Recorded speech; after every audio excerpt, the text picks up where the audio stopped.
Bueno, muy buenas noches, aprendices del curso Competencias Ciudadanas Saber Pro. ¿Me están escuchando? Por favor, confirmar si están viendo mi pantalla en este momento. Buenas noches, sí, señora. Bueno, vamos hoy a continuar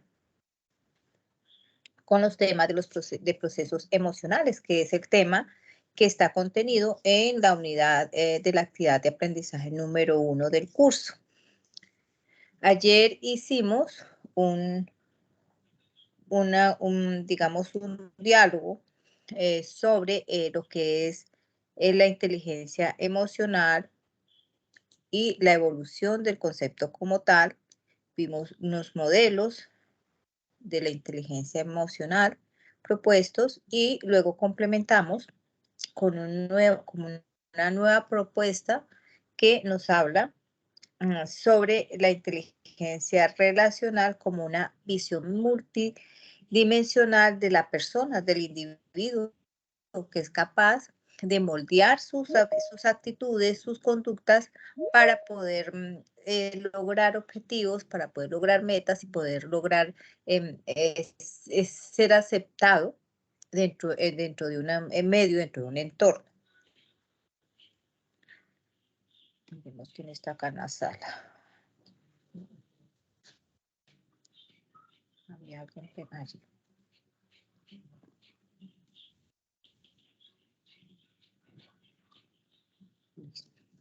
Hoy vamos a hablar sobre lo que es la resiliencia y los procesos de resistencia, que son los otros temas que aborda la actividad de aprendizaje. Entonces,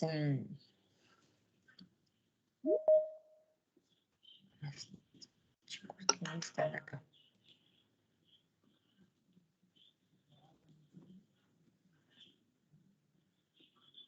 Los antecedentes del concepto de resiliencia viene de los análisis o estudios de algunos científicos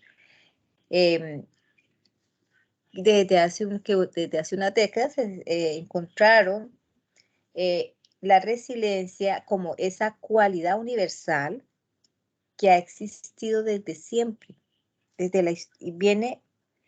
es innato del ser humano. La resiliencia es innato del ser humano y por lo tanto viene desde todos los tiempos que el hombre ha existido en la Tierra. Para los historiadores, ha sido importante estudiar este concepto y le han querido describir de las distintas maneras en que las personas y los pueblos como tal afrontan las adversidades y progresan culturalmente. Uno de los ejemplos más claros es Japón como pueblo, como país, que resurgió y se volvió una gran potencia económica en el mundo después de la Guerra Mundial, ¿cierto? Pero la literatura también está llena de personajes que han vivido unas desgracias y han sido capaces de sobreponerse. Y muchos cuentos o fábulas están relacionados también con el tema, por ejemplo, El Patito Feo, Pulgarcito, Cenicienta, Oliver Twist. En muchos de los cuentos o historias que nosotros conocemos desde niños. Permítame, miramos quién está en la sala. Bueno. En el siglo XVIII, un abogado llamado Pestalozzi, que venía observando, venía estudiando cómo niños de la calle, que eran huérfanos o niños abandonados, mostraban un gran impulso por vivir y salir adelante. Vio cómo esos niños crecían, cómo esos chicos tenían una fuerza interior que les dio un alcance que logró sobrepasar muchas expectativas de él como investigador y de los propios niños que manifestaron, se llenaron de manifestaciones que llenaron de sorpresa y emoción el cómo evolucionaron, el cómo salieron avantes ante esas adversidades.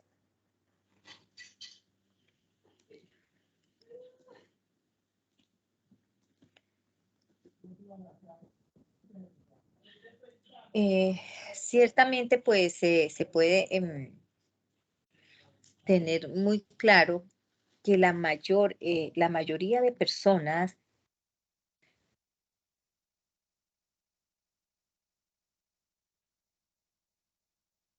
de trabajo social no van a solicitar esos tipos de asistencia social o de calidad.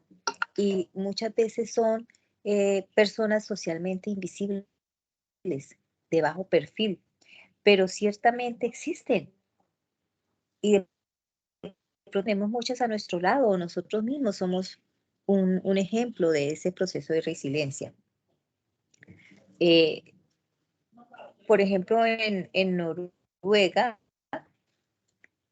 eh, hay un grupo de profesionales que trabajan con menores en conflicto social, imaginación, y les conocen de forma intuitiva quiénes de ellos tienen ese proceso de resiliencia, la mayoría, y cómo logran grandes avances en su vida, cómo sobrepasan esas adversidades y se vuelven grandes profesionales como ellos.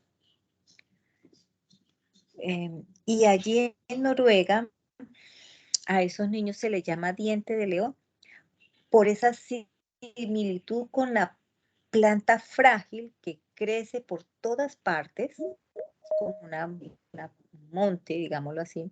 Aquí en Colombia también la hay. Y que incluso en esos medios tan difíciles logran ser felices, logran objetivos, logran metas. Y en la India representan a estas personas con la flor de loto, porque es capaz, esta flor de loto es capaz de nacer en aguas sucias o estancadas. En muchos profesionales de la salud y de la educación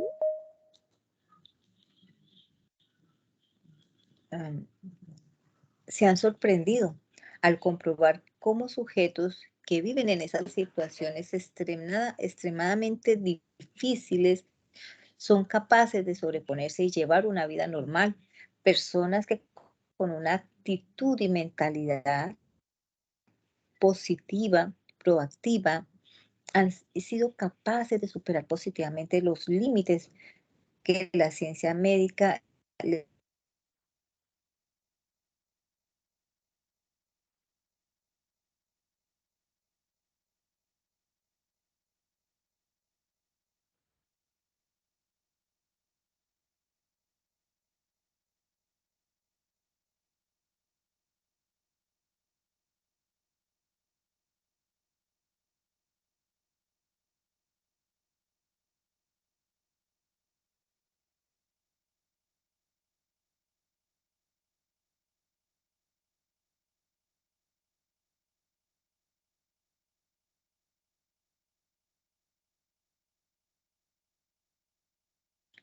eh, por ejemplo, los indios navajos que vivían en el suroeste de Estados Unidos tienen eh, el término de mandala.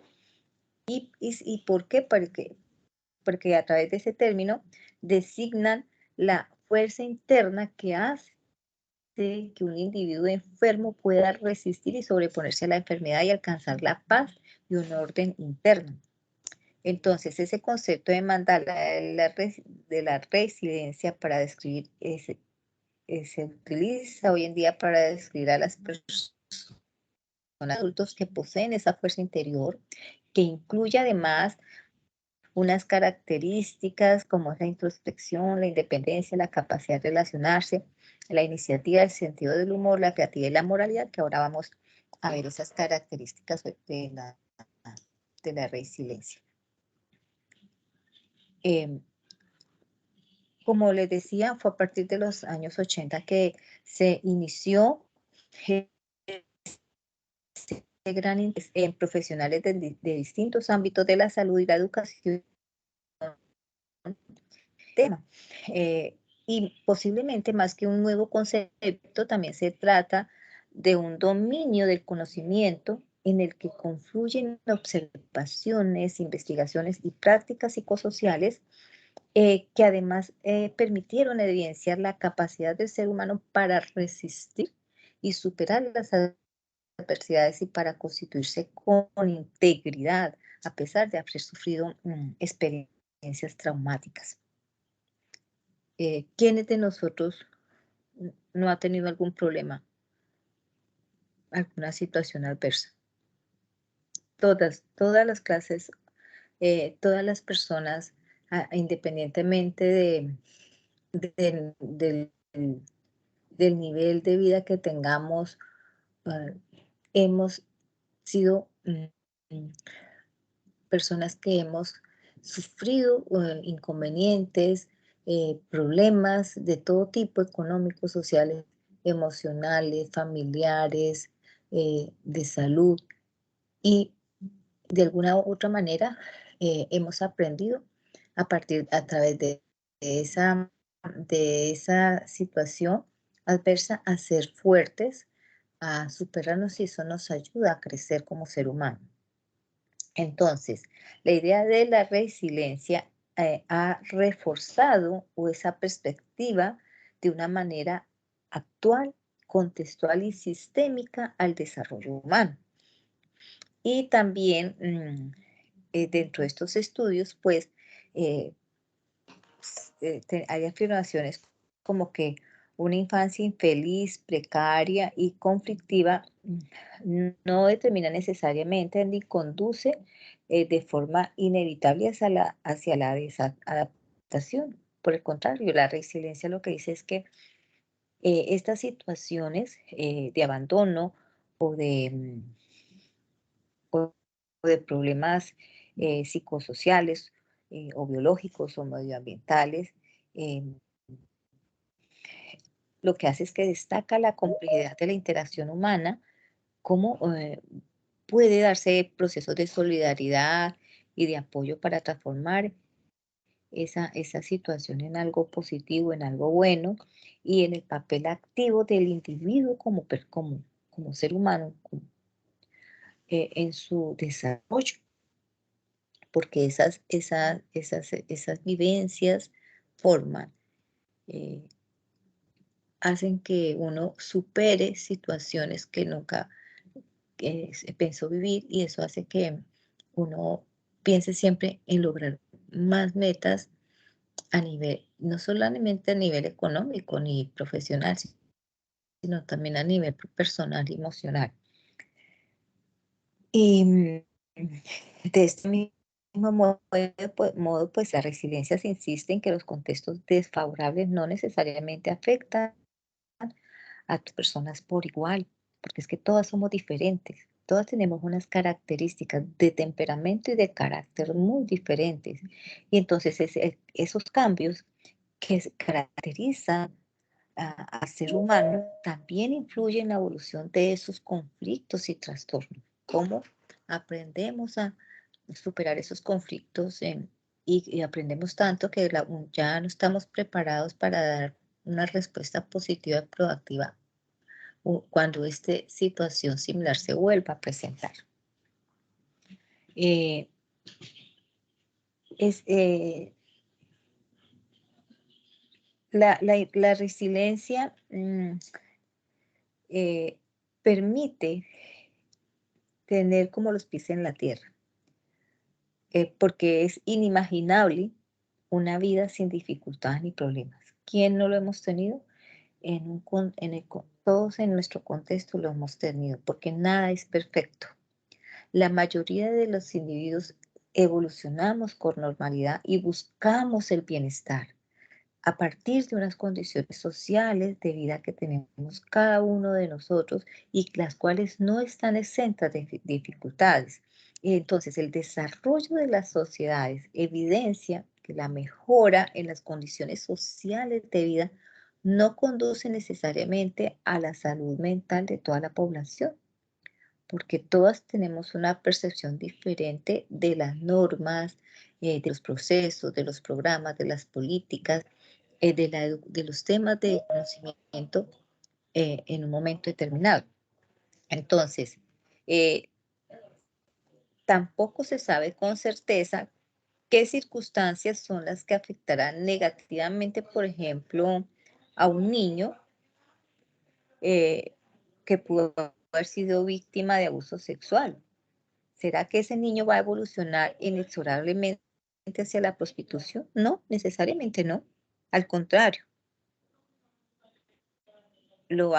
puede hacer que se ame tanto, que se llegue, que identifique a partir de ese dolor, de ese trauma tan fuerte, que identifique cuánto vale, cuánto se puede amar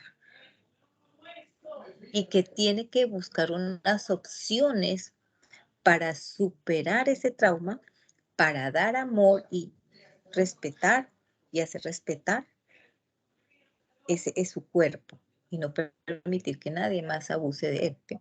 Ese es un ejemplo. Entonces, la psicología humanística viene de hace tiempo defendiendo la existencia en el ser humano de esa fuerza que nos lleva hacia la autorrealización a través de unos mecanismos internos llamados actitud positiva, que favorece la salud y la normalidad y que además alienta a crecer y a ser mejores aún en condiciones adversas. La investigación sobre el tema de la resiliencia incide sobre sobre esas características eh, eh, niños, por ejemplo, quienes son inmaduros y quién está por ahí en la sala, miremos quién está en la sala. Puedo retomar.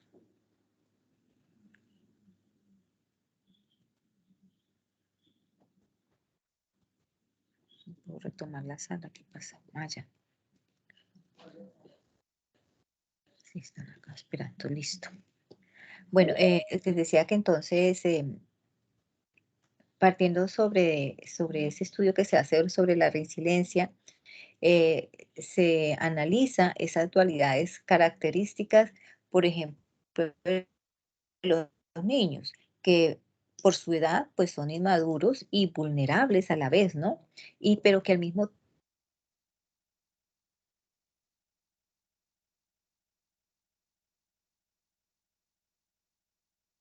tiempo adaptarse y a crecer de acuerdo a esos adultos.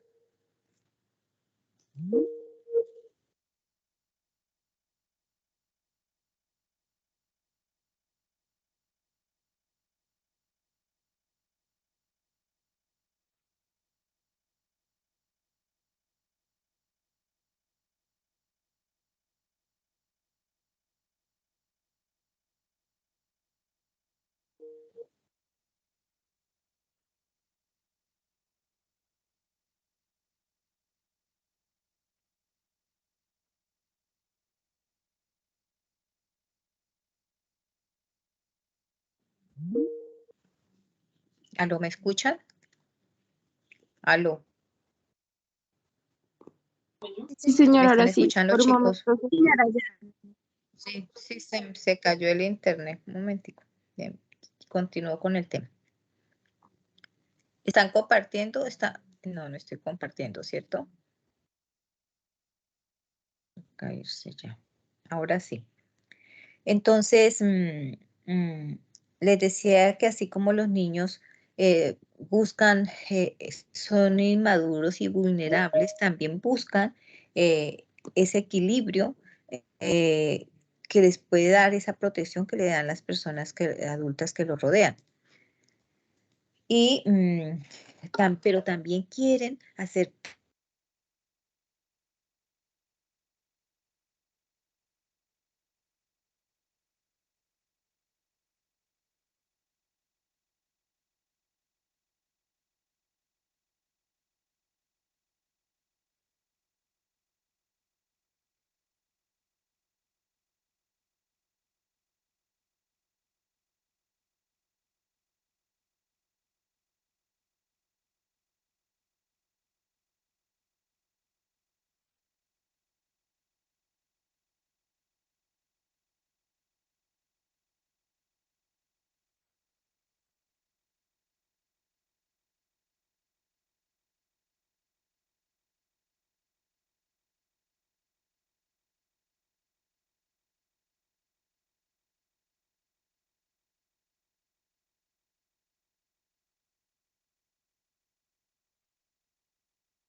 ¿Aló, me escuchan ahora sí? Sí, señora. Aló, chicos. Señora. Ay, Dios, sí. Hoy quizás está internet, no sé qué está pasando acá. Entonces, aquí la que Dios que me apague.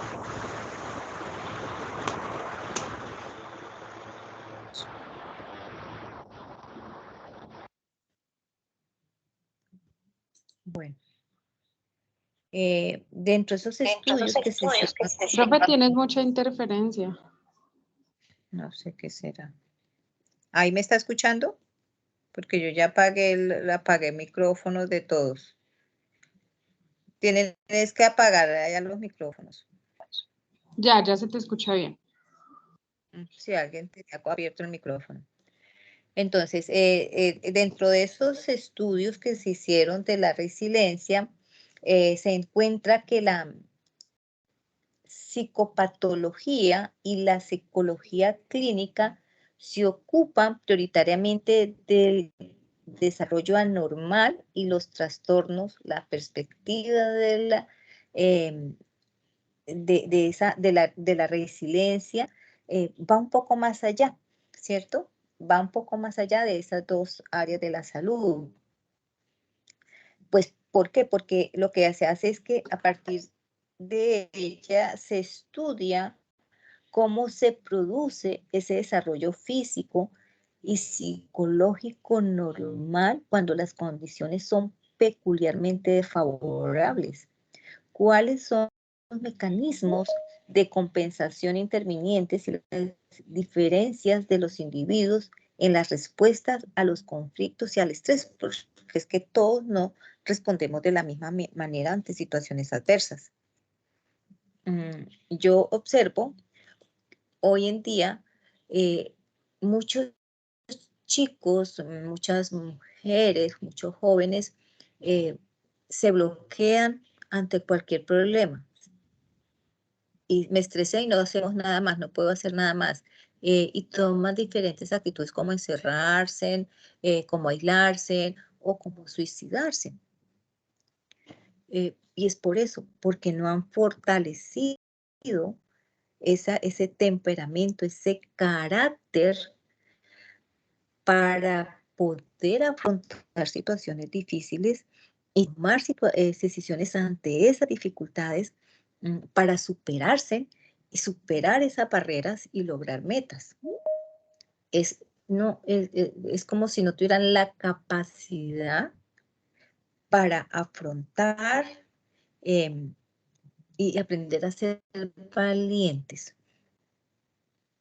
¿Cómo somos valientes ante una situación adversa y decimos, no me dejo caer, no me dejo derrumbar, no me dejo ir al abismo, me agarro de cualquier ramita que encuentre para surgir, para hacerle frente a ese problema, hacerle frente a esa situación, ya sea económica, social, eh, sentimental, emocional, material, familiar, y cómo salgo adelante, cómo la supero. Y luego al tiempo uno voltea a mirar hacia atrás y si fue cosa del pasado, hoy estoy aquí y estoy mejor.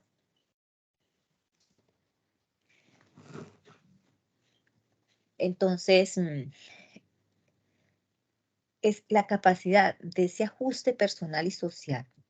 A pesar de vivir en un contexto desfavorable y de haber tenido experiencias traumáticas, es lo que define a la personalidad resiliente.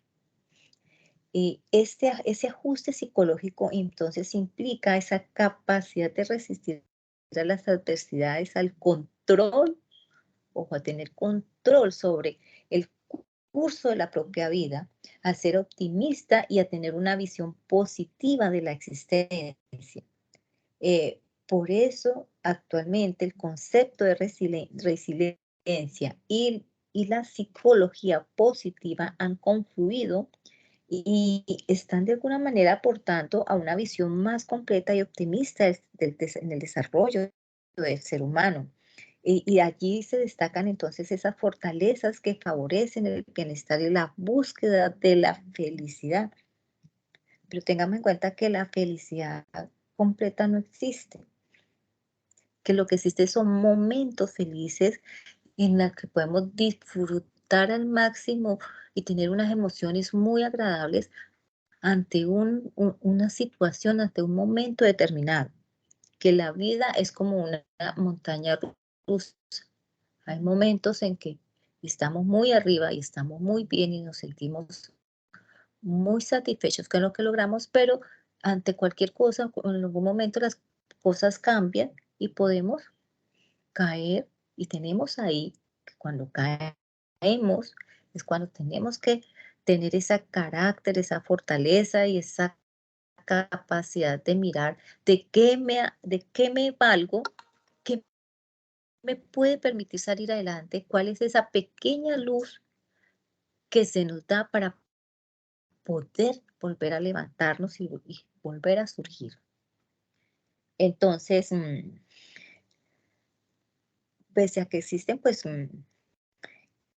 esos factores que les acabo de hablar, pero también de la parte institucional, se deben establecer procesos constitucionales eh, o de gobierno que favorezcan el desarrollo de esa personalidad resiliente.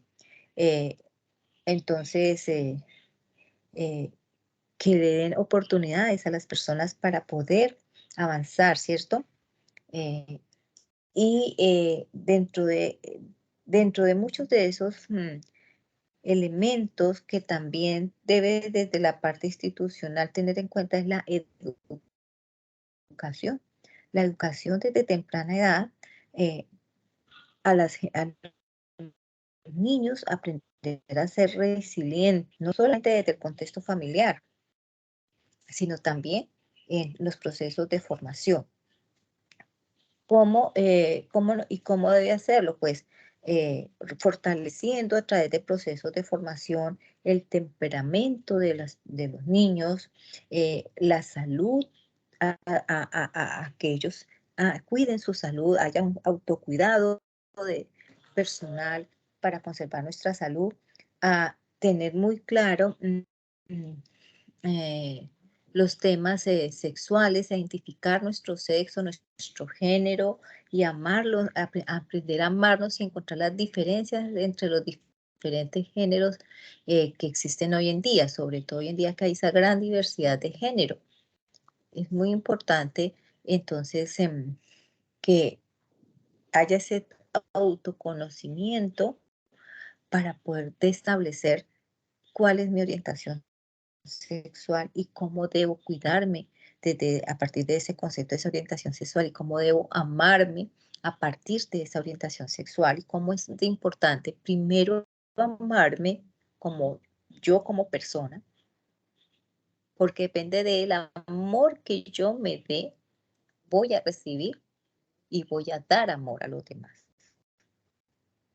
Si no me amo, difícilmente puedo hacerlo.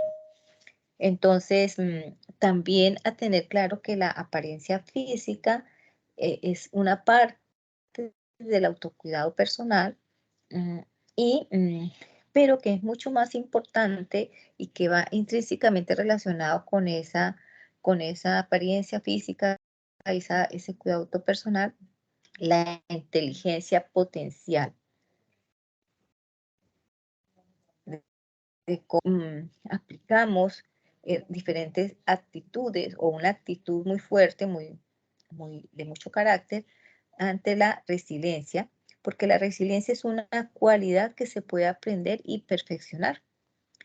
Y por eso este concepto se ha optimizado de forma muy evolutiva que busca la manera de prevenir los riesgos y promover el desarrollo óptimo de cada individuo. Y también pues, se puede relacionar este concepto de resiliencia con el proceso de resiliencia. O sea, una cosa es el concepto y dar las herramientas, pero otra cosa es aplicar todas estas herramientas o esta actitud positiva ante la adversidad cuando se da realmente. Entonces, la optimización del desarrollo humano va más allá de la capacidad de la resistencia a la adversidad e implica ese enriquecimiento al mayor nivel posible y todo lo que contribuye a su logro.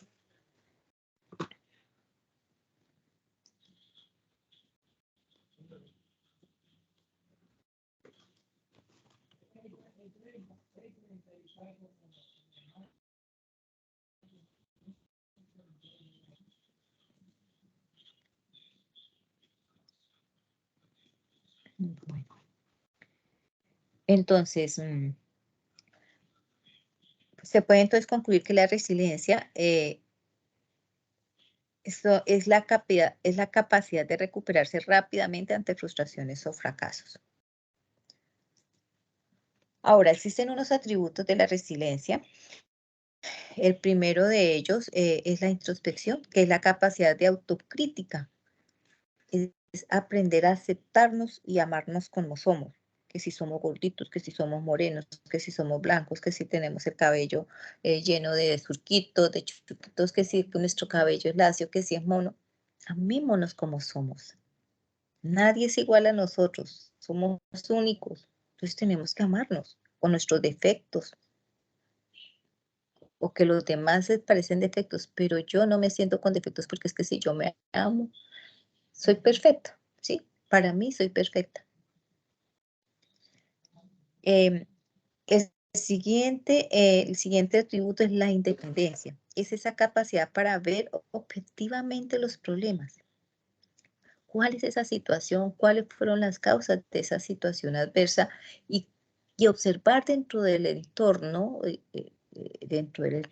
cuáles serán las posibilidades para solucionar esas situaciones, para mejorar esa situación. El tercero es la relación. es esa capacidad para brindar, sostener y establecer relaciones de confianza. Entonces, ¿cómo aprendemos a relacionarnos emocionalmente, a controlar nuestras emociones, a desarrollamos esas habilidades para ayer lo hablamos sobre el proceso de inteligencia emocional y podemos cumplir metas a partir de ese control de emociones, de esa regulación de esas actitudes, de ese temperamento.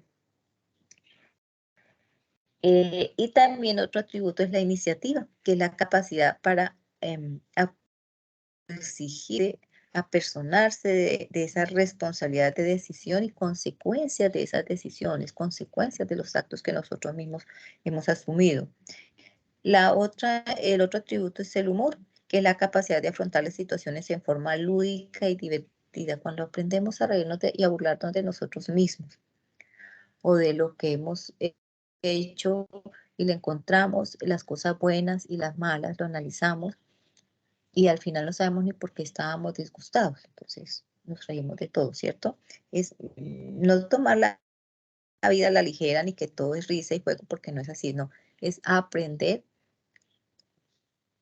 a mofarnos de nuestros defectos, de nuestros errores, pero teniendo claro que unas consecuencias de esos actos y que hay que encontrar una solución a esa situación, problema.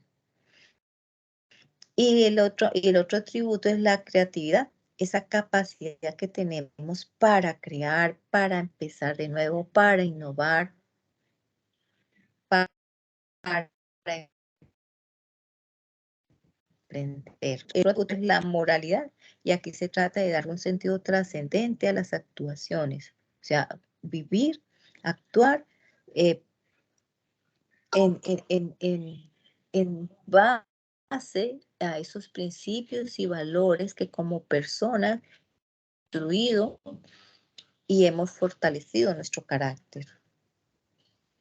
De acuerdo a esos principios y valores, actuamos, planeamos, ejecutamos unos procesos para lograr objetivos. Y eso va acompañado de esa forma de manejar esas emociones y eso a su vez nos da las habilidades, las herramientas para aprender a ser resilientes. Aquí hay un video también del diplomado que hicimos el año pasado sobre todo este tema de inteligencia emocional. Y voy a proyectar con ustedes unos 5 o 6 minuticos de este video.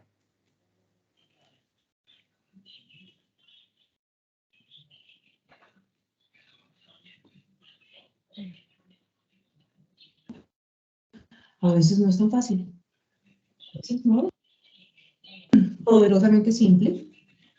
Esta metodología la regaló a la humanidad DuPont en un momento dado, después como de 380 años de empresa, pagar millones de dólares en capacitación, dijo, oiga, 3 pasos y una salida.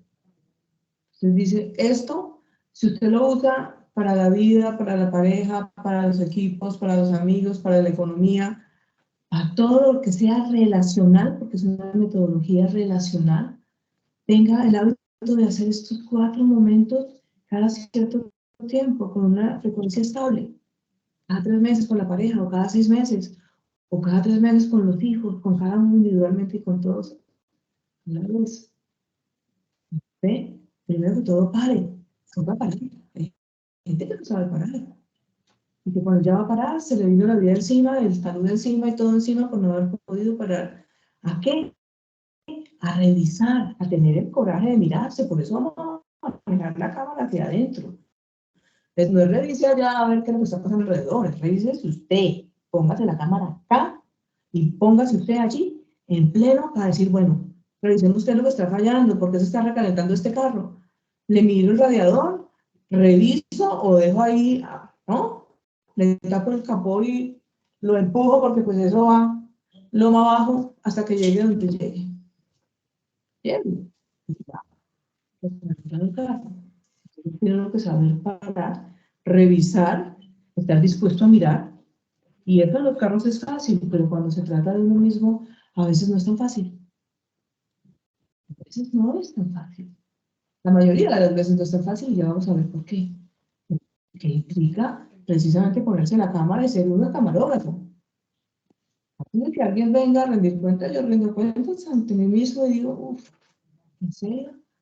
¿Qué se siente estar en mi presencia? ¿Qué siente la gente en mi presencia? Debería ser una pregunta que se haga uno todos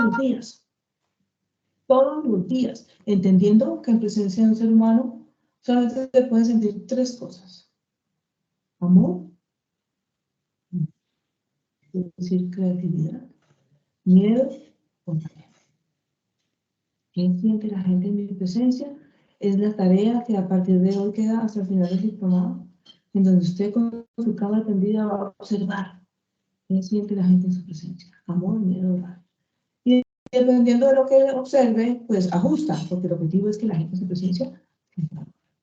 Entonces, por eso esta es una herramienta súper poderosa. Entonces, pare, revise, ajuste, y no es que se me haya ido la imagen de para abajo en el banner, es que el ajuste solamente se puede hacer en el momento presente. Y ahora, con lo que tengo, con la experiencia, con el conocimiento, con el apasionamiento, con la inspiración, con la motivación, si la, ¿me entiendes?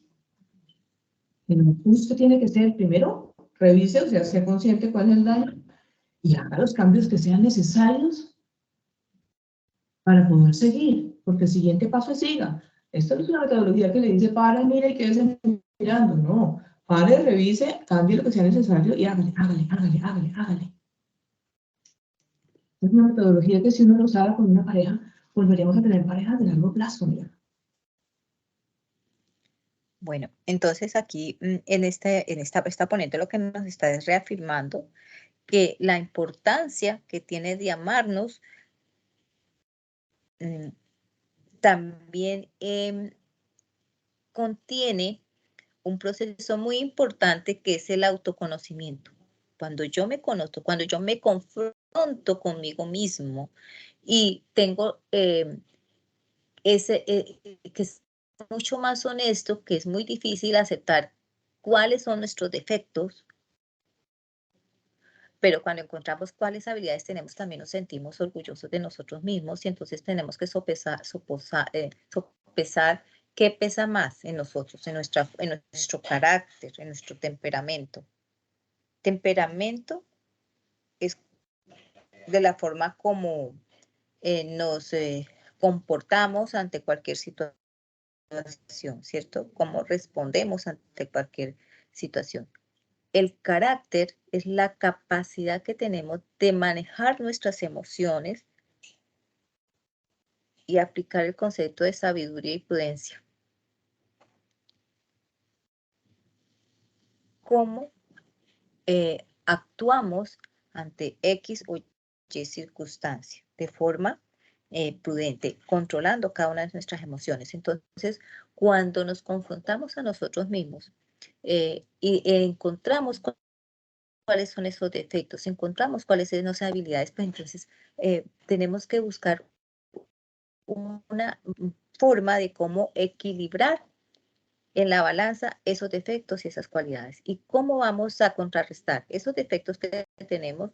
Utilizando actitudes que nos ayuden a mejorar cada día como ser humano, a mejorar la forma como manejamos las emociones para proyectarnos en una comunicación relacional, en esa inteligencia relacional con las personas con las que convivimos o con las que nos rodean diariamente. Y que nos dice la ponente, cuando haya ese confrontamiento, analicemos cómo nos ven esas otras personas, si nos ven con amor, si nos ven con odio o rabia o si nos ven con miedo. ¿Qué estamos proyectando? A través de ese temperamento, estamos proyectando nuestro temperamento o estamos proyectando nuestro carácter.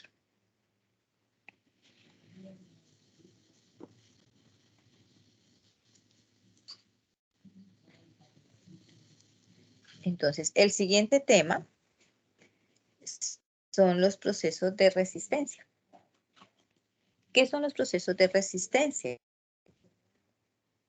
Los procesos de resistencia tienen que ver con las competencias ciudadanas.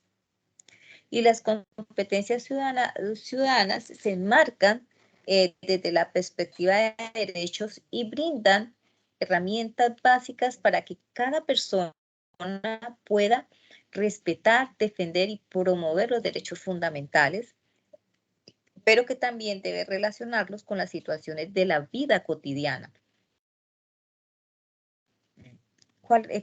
¿Cómo es la vida cotidiana? Pues cada situación que vivimos en cada instante de nuestra vida, en el entorno en que estemos, ya sea en la casa, ya sea en el colegio, en la universidad, en el trabajo, en el parque, en el transporte público, etc.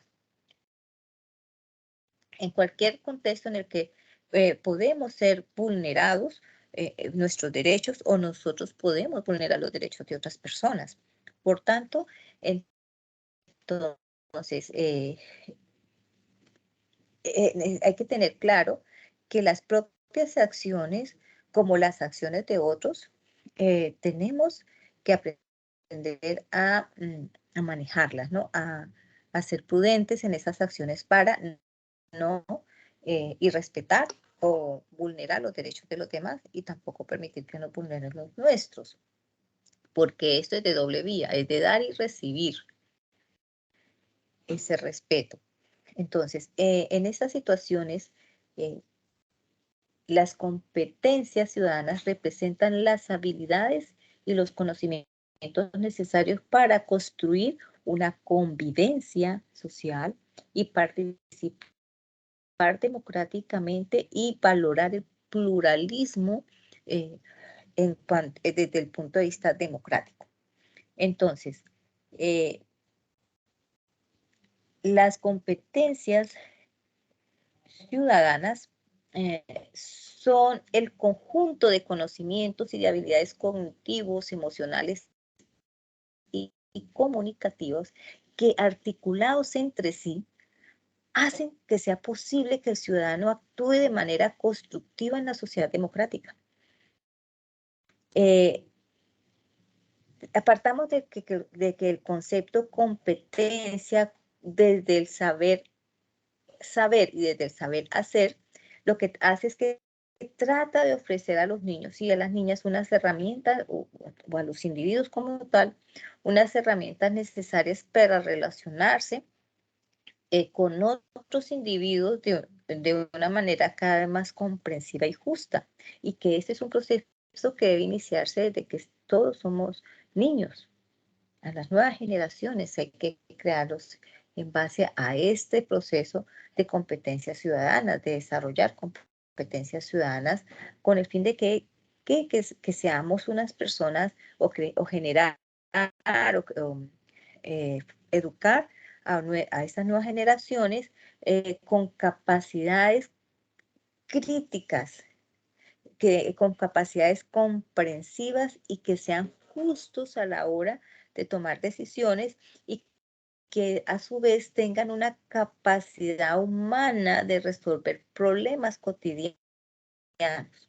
Entonces, las competencias ciudadanas permiten que cada persona contribuya a esa convivencia pacífica y participe además de forma responsable y constructiva en cada uno de los procesos democráticos y además que respete y valore la pluralidad, o sea, la diferencia de opiniones y de las diferencias de ideas, de conceptos, tanto en el entorno cercano como en la comunidad. Entonces, en este sentido, pues los estándares de las competencias ciudadanas lo que hacen es que establecen de forma muy gradual lo que los estudiantes deben saber y deben saber hacer.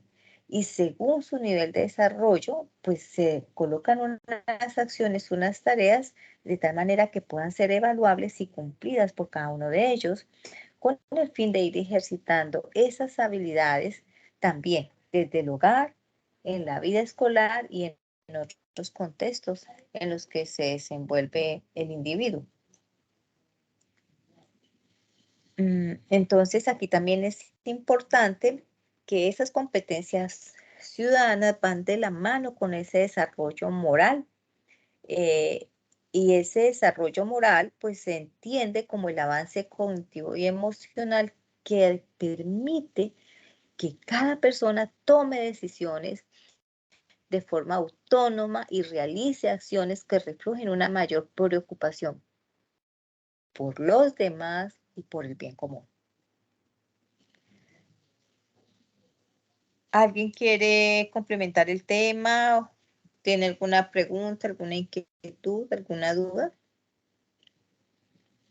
Esos son los 3 temas que aborda la unidad del tema de procesos emocionales de la actividad de aprendizaje número 1. ¿O están claros todos?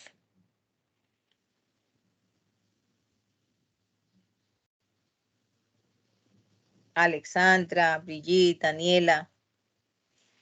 Hay 3 Danielas seguidas.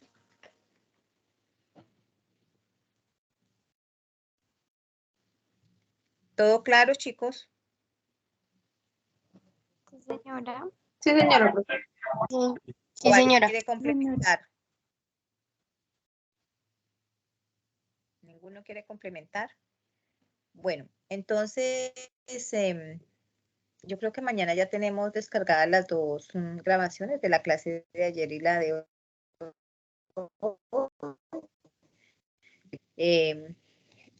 Esperaría mañana en la noche también poder darles un avance de las primeras calificaciones de las evidencias del curso, un avance parcial. Trataré de hacerlo mañana o el jueves, a más tardar, para que ustedes vayan teniendo claro qué evidencias han enviado y qué evidencias les faltan. Entonces, yo publico eso en anuncios del curso, por favor. También es importante que tomen conciencia que el curso se realiza en el aula virtual, que es allí que deben ingresar, porque allí hay una herramienta del curso donde se nos está haciendo el seguimiento, tanto a ustedes como a mí, que estemos ingresando y que hacemos en el aula virtual todos los días. Yo sé que la mayoría son ya chicos con mucha experticia en todo el tema del SENA y por lo tanto pues saben que la nueva plataforma tiene todas estas herramientas. Les agradezco mucho su asistencia y los espero la próxima semana en los próximos temas que desarrollaremos en el curso. Que Profe, tengan una me feliz regala noche. un espacio al final de la clase. Señor. Si quiere puede hablar ahorita. No sé quién me está hablando. William Rojas. Hola, William. Cuénteme, William. Profe, es que yo le he ido comunicando a su merced durante el proceso, pero hasta el día de hoy tuve la oportunidad de asistir a clase. Entonces, pues como tal el tema de las actividades, no, pues entra a preguntar así novatamente, no le entiendo, no entiendo. No entiende que ¿usted ya vio la grabación de la primera clase? Profe, hasta hoy me entregaron el computador como tal, que lo estaba Por mandando eso, a arreglar. entonces lo que tiene que hacer su merced es ingresar al curso. ¿Está viendo mi pantalla? Sí, señora. Profe, Ese es perdón, Entonces, compañero William, ahorita si quiere yo le explico todo el tema. ingresa al aula y aquí en contenidos del curso encuentra todos los recursos y aquí hay una carpeta que dice grabación de sesiones en línea. Ahí está la explicación de todo, pero que ya que su compañero le va a colaborar, pues mucho mejor. Pero igual aquí está por si tiene alguna duda. ¿Vale, William? Muchísimas gracias por su colaboración y comprensión, profe. Bueno. ¿Alguien más tiene? Carlos no se puede conectar. Profe, buenas noches. Una pregunta, profe. Las actividades que se entregarían sería la actividad que dice que se entrega el 30 de mayo, actividad 1, así consecutiva. Todas, yo no sé si es que ustedes no han entrado al aula. Sí, porque a mí me registra Pero que está para entregar. aquí está el cronograma de actividades, aquí está el cronograma de actividades y están todas las evidencias que se les está viendo, está la fecha de inicio y la fecha de vencimiento de cada actividad y la fecha de cierre, que es esta. Entonces los invito a que por favor ingresen al aula. Igualmente, si ustedes se ingresaron al aula y a sus correos les llegó copia de las actividades de la semana, miren. Ahí dice la fecha de vencimiento. Y están las evidencias a entregar. Y están las evidencias iniciales que no tienen calificación. Entonces, chicos, los invito por favor a que ingresemos al aula porque pues son temas que se vuelven muy repetitivos. ¿Vale? ¿Hasta ahí claro todos? Sí, señora. Sí, señora. Sí, señora. Listo, sí, señora. Muchas gracias, profe. Entonces, que tengan una feliz noche. Nos vemos la próxima semana. Ya saben que cualquier inquietud me escriben por el WhatsApp del grupo. Ok, bueno, señora, muchas gracias y feliz noche para todos. Igualmente. Gracias, Muchas feliz noche gracias. para todos. Hasta luego, profe. Gracias. Gracias, buenas noches.